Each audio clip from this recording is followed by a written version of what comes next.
You need to speak their language and offer to help them relieve a pain point. Give them a resource that they can rely on to educate, motivate, and entertain them. If you stop focusing on your products and instead try figuring out exactly what they need, then work with them to develop a solution to their problem, you're going to gain the know, like, and trust of each individual you come into contact with. These people will begin to open up to you. They're going to ask you questions, and in no time at all, become extremely eager to accept any offer you throw their way, especially those who cater to them and what they're going through. Okay, so not only will they want to work with you and make purchases through you, they will encourage their friends to do the same. Pillar 4, understanding how to bring forth value. There's a bit of research that goes into focusing on and creating content that will resonate with your target audience. Although this may take a little time, it is definitely worth the effort.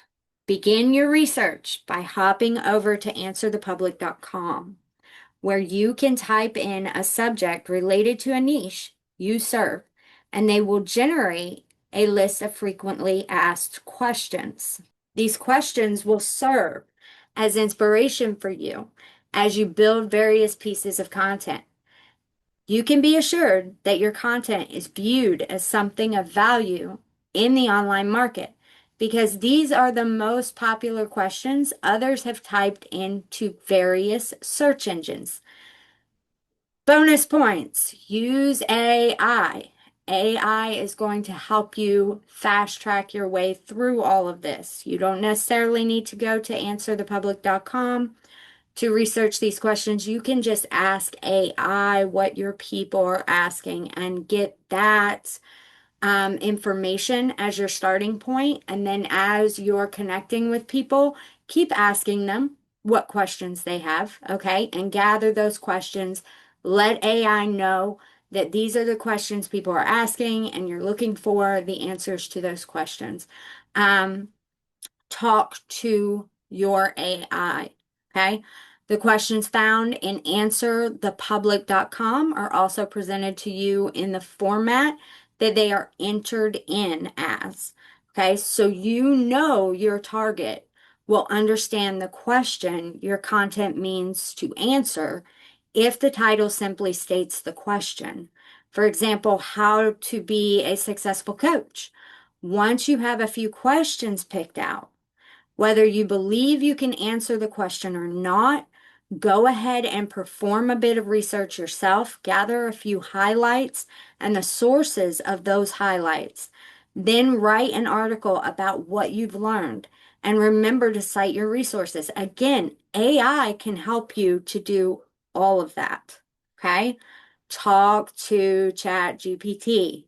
Let them know what questions you're wanting to answer. Let your AI know the questions that you're wanting to answer. Talk to your AI, okay? Get a more in-depth response from your AI by having a conversation around this question, okay, with the AI. And it's going to help you to hone in more on what it is that you feel you want to be saying about that particular topic and how you want to word it, okay?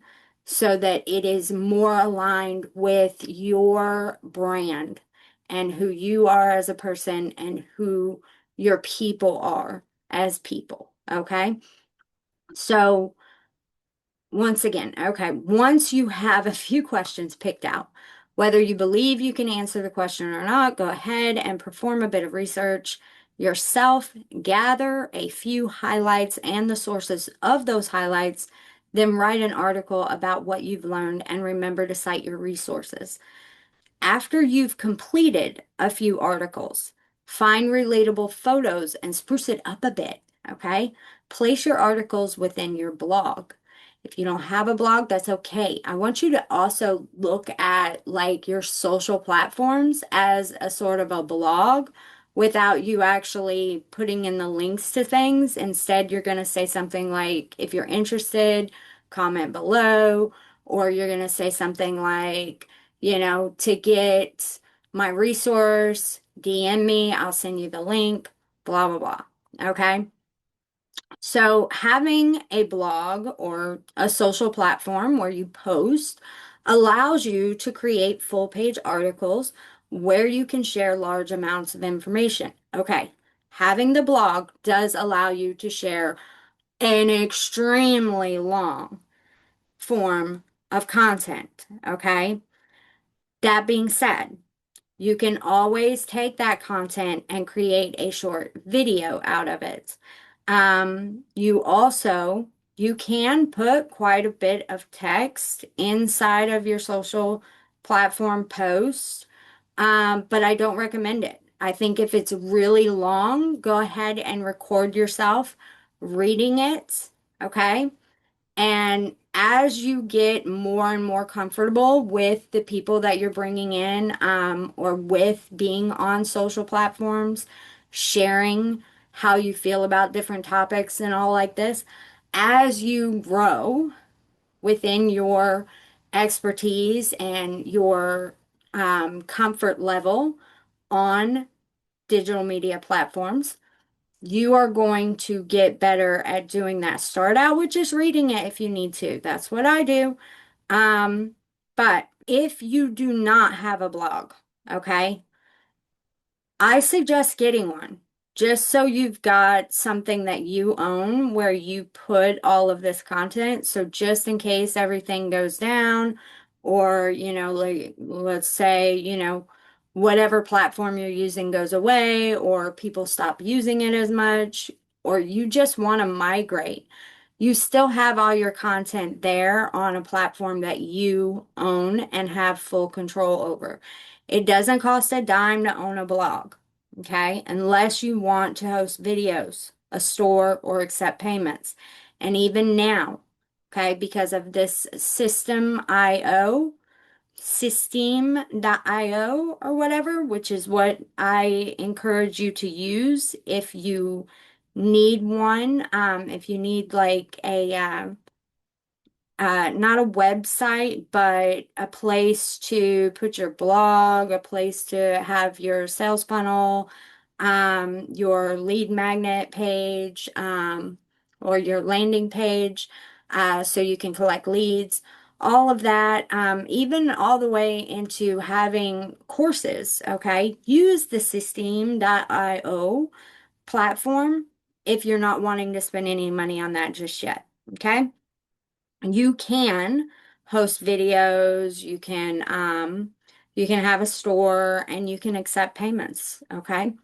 There are ways around doing what you need to do without having to purchase a website.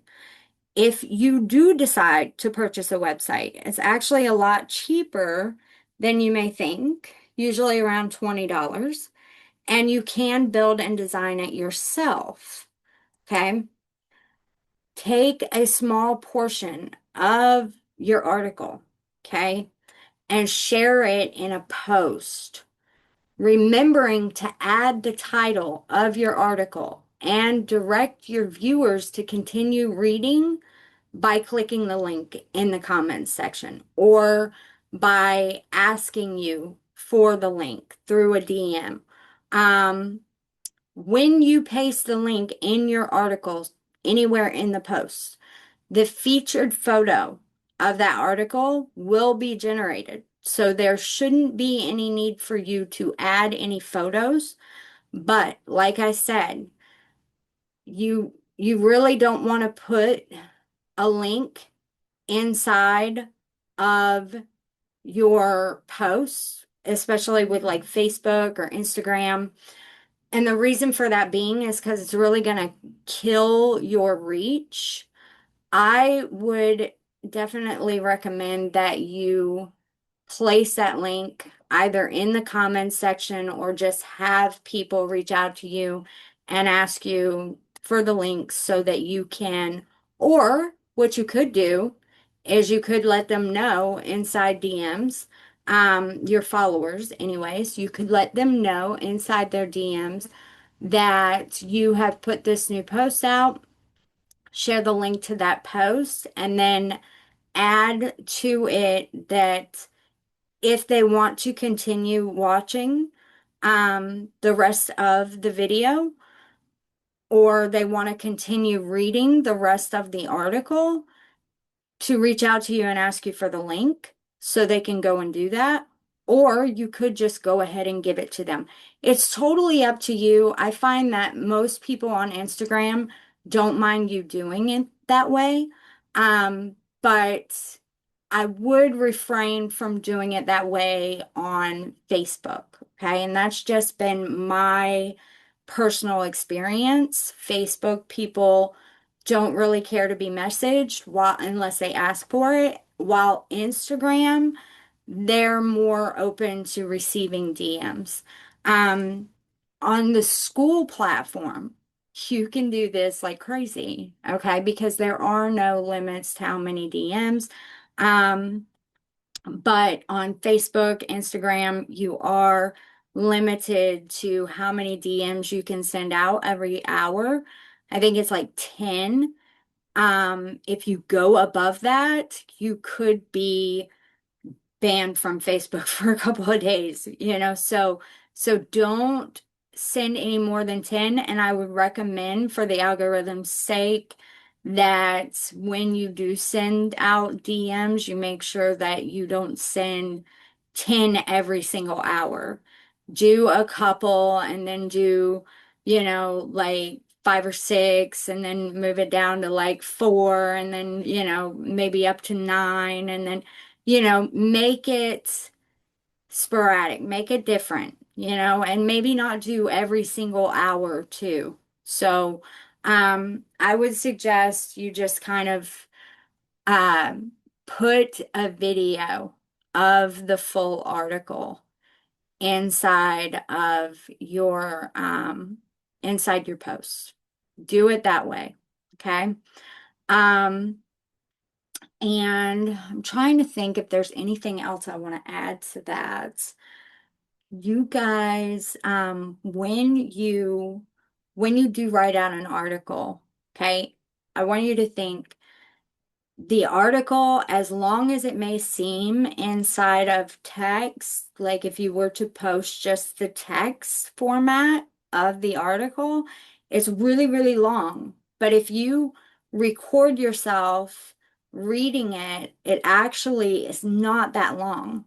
And you could end up very easily, you could end up actually being able to create these full-length articles as videos that are small enough, they're less than 3 minutes long, and have them as reels, or even less than, I think it's like a minute and a half or something, or a minute for a story post. So you could even add it as a story post. So anyways, now it's finally time for you to head into positioning yourself online. Let's talk about pillar number 5. Begin branding yourself. Understand that to begin branding yourself, you are just providing a particular look and feel to the experience you wish to give to your audience. As you go along picking out the different elements you'll use in your brand, be sure to keep your avatar in mind. Now, this is your brand design. Your brand is you. It's how people perceive you. It's what they're going to say about you. It's the vibe, the aura that you put out there, okay? That's your brand, okay? Now, we're going to be talking about your brand design here. And as you go along picking out the different elements you'll use in your brand, I want you to be sure to keep your avatar in mind. If your avatar is a male, you don't want a flashy female look to your brand, do you?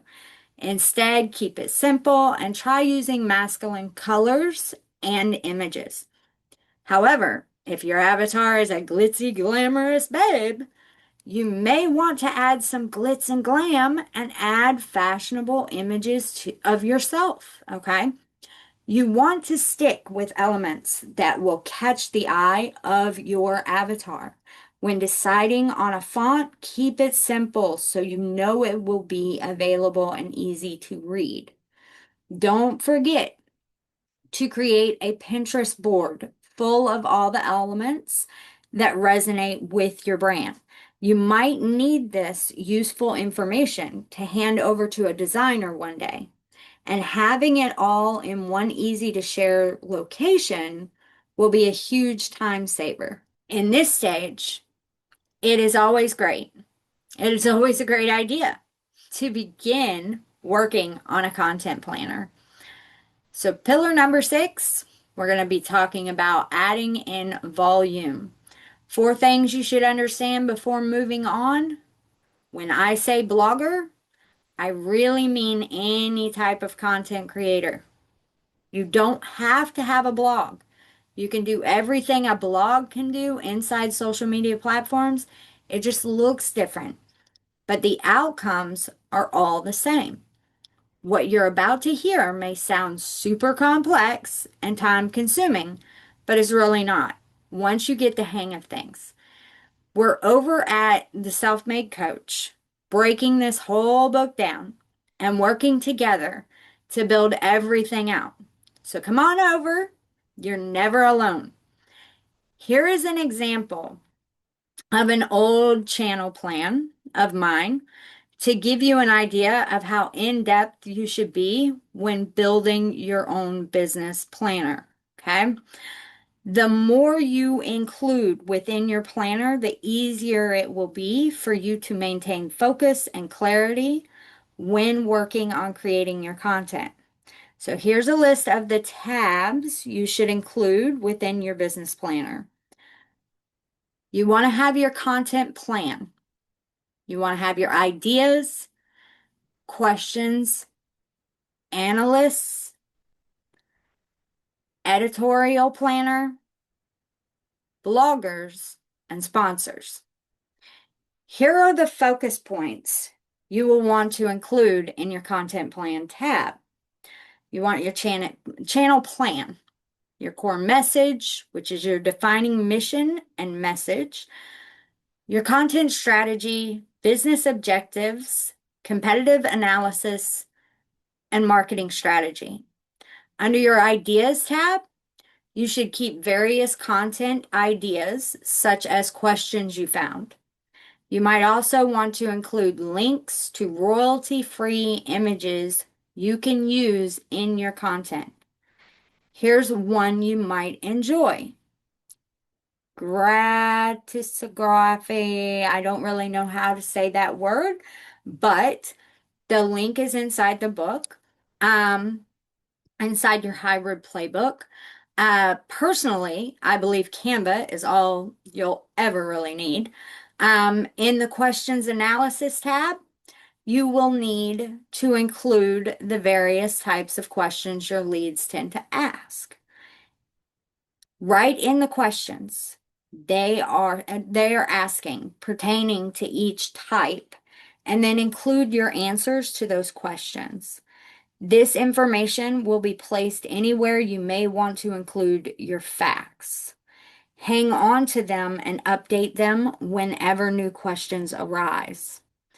Having even a few FAQs readily available for your leads will save you from having to answer a ton of questions. In your editorial planner, you'll place each piece of content, campaign, or event you wish to work on. You will include the type, the idea, the title, the objective, and the keywords involved with each.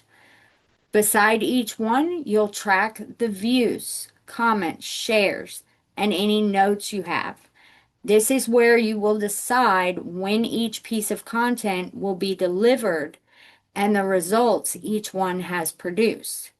In your bloggers tab, You will separate the various bloggers you wish to focus on into 3 lists. These are A, B, and C list leaders, okay? Jot down at least 3 different bloggers who would be your competitors. Your competitors should be those who are already where you wish to be. They've been blogging for years, they have a large following, and their content is amazing. It will be difficult for you to connect with them personally, so they're not going to become your sponsors, nor will they sponsor you just yet. These so-called competitors will be added to your C list. You will want to keep an eye on this list and try to model after them while also being on the lookout for what you may be able to do better. Let's just take a moment here to discuss what I mean by a sponsor. For a blogger, a sponsor is someone who joins forces with you from time to time to gain further reach and thus allows for you to gain further reach as well. When someone is sponsoring you, this is like a JV, guys, okay? When someone is sponsoring you, they are doing an activity such as writing a post for you, speaking at your event, or even so much as partnering with you to put on an event or teach a class. Now, I want you to jot down at least 3 bloggers who are fairly new, possibly just about a year in. They're still building their following, 1 to 2,000, okay? And like you, they're focusing on a particular niche, but there's something different about them. Keep congruency in mind. This difference could be the message they're delivering, the pain point they're serving, or their entire brand messaging as a whole. Maybe they're spunky and young, or old and dull.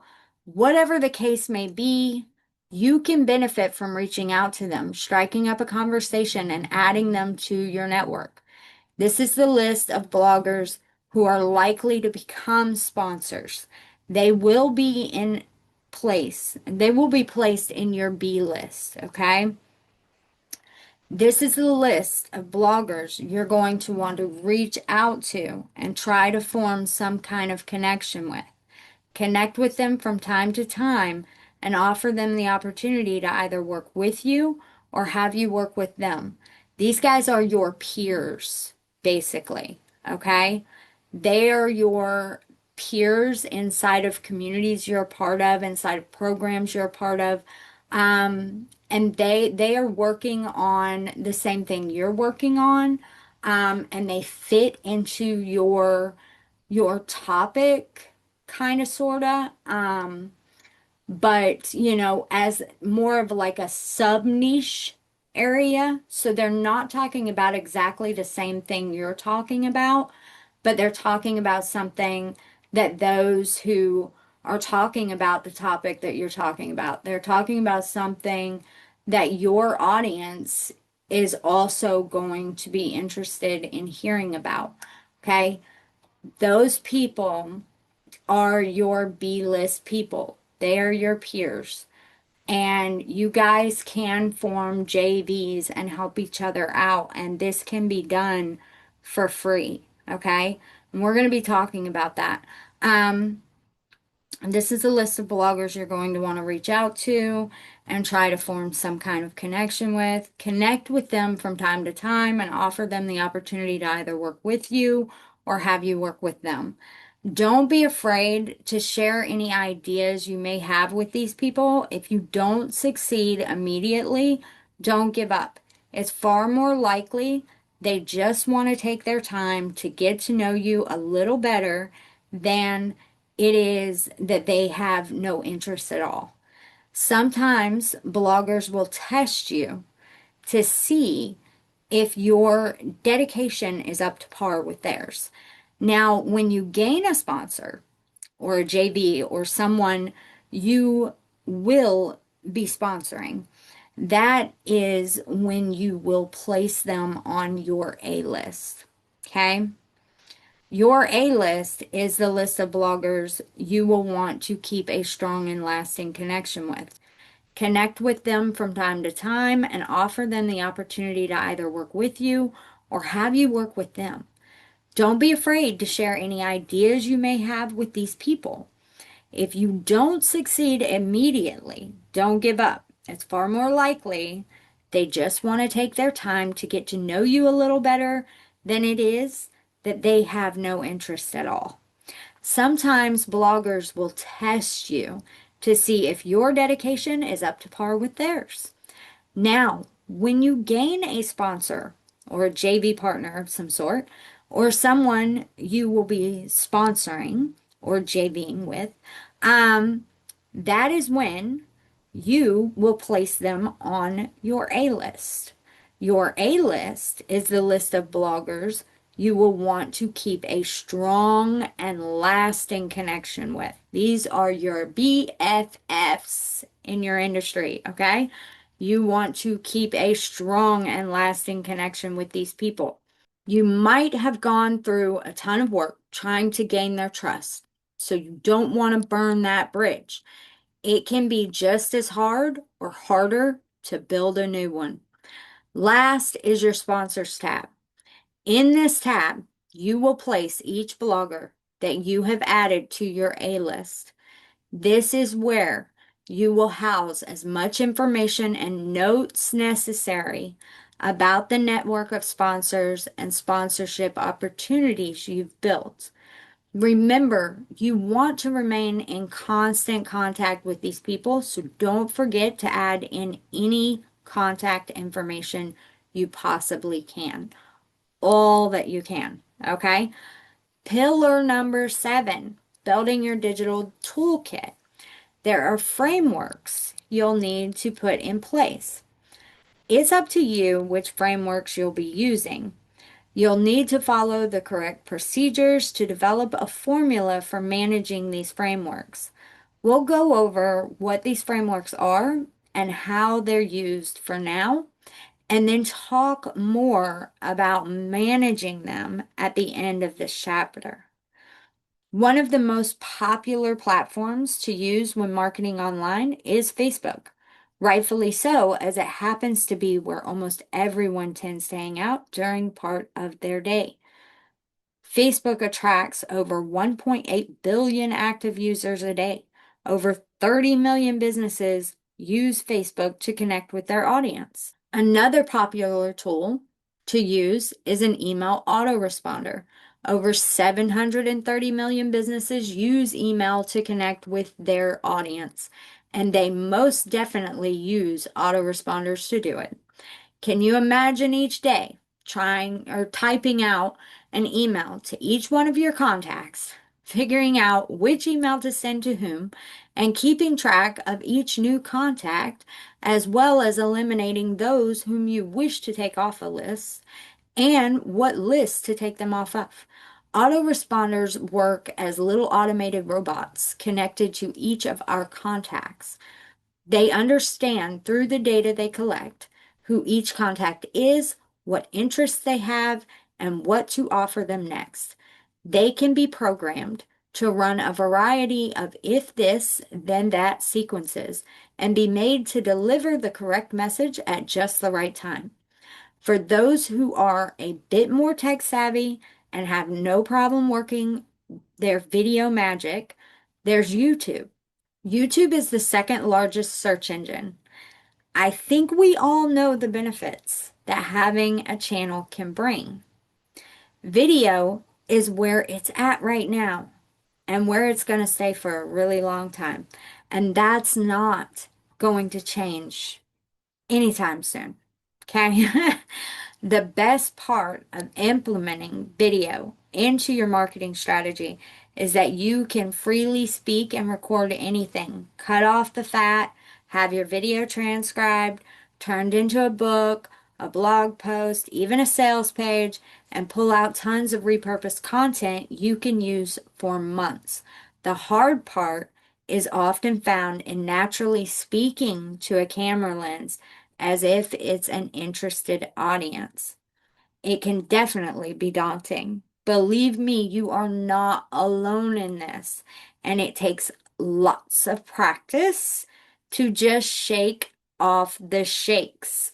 But it's worth every drip of sweat. Twitter is for a short and sweet, hey, check this out message. Now, Twitter is X now, okay? Let's remember that.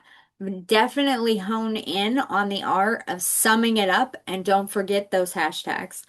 Instagram allows you to share information through images and is a must if you're targeting a young crowd. Snapchat is fun, it's cute, and just plain entertainment bliss. Create short skits of your lifestyle and show your viewers how fun you are. Viral campaigning gives your audience the opportunity to win special gifts from you just for spreading the word about your products and services online. Bonuses are given for reaching a certain number of referrals. Those who enter are easily able to rack up massive amounts of entries, making it a little addicting, and your audience will go crazy trying to win. Giveaways allow you the opportunity to gain contact information in exchange for the opportunity to win a major gift, offer, or discount. Unlike viral campaigns, giveaways typically have only offered one entry, okay? I highly recommend checking out UpViral as a way to set up and run your viral campaigns. If you're looking for something free and super easy, try Rafflecopter, which can be added as a tab on your Facebook page. Set More. Utilizing a clean and simple to use platform where your audience members can request an appointment is definitely something I recommend. This will increase the number of calls and the value of those calls when they can simply schedule a time that works best for them. This can also be added to your Facebook page and website. You can also use Calendly, same difference, okay? Um, Before we move on to the last stage, pillar 8, building your strategic plan, let's turn our focus to understanding the 5 steps to adding 2,500 a week to your business. This will help you as you go into the 8th stage of digital marketing and start working on building your strategic plan. In the next chapter, I'll be sharing with you the 5 steps to adding $2,500 a week to your business. I'll also be showing you step by step how to build your brand.